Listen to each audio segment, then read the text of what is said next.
سلام الله عليكم.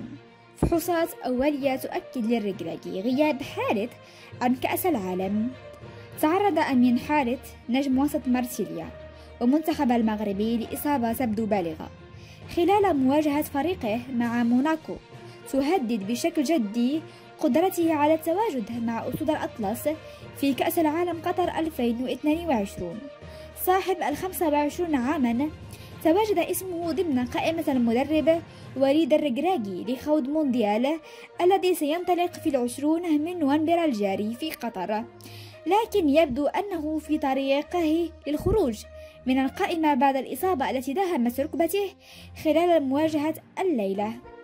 حارث لم يستطع وقوف بعد احتكاكه مع اللاعب موناكو أليكس ديساسي عند الدقيقة 61، وقد خرج من الملعب مع الطاقم الطبي لمارسيليا على النقالة وسط ملامح على وجهه تؤكد مدى الألم الذي يشعر به. وعلمنا من مصادر موثوقة أن وليد الركراكي قد توصل قبل قليل بالخبر المؤسف بعد الفحوصات الطبية التي خضع لها أمين حارث، والتي أكدت غيابه عن الملاعب لفترة طويلة وغيابه بالتالي عن كأس العالم فيفا قطر 2022. وأوضح أن إصابة اللاعب سوف تحرمه من التواجد في كأس العالم على أن يتم الإعلان يوم الاثنين أو بعد غد الثلاثاء على أقصى تقديره بديله في المنتخب.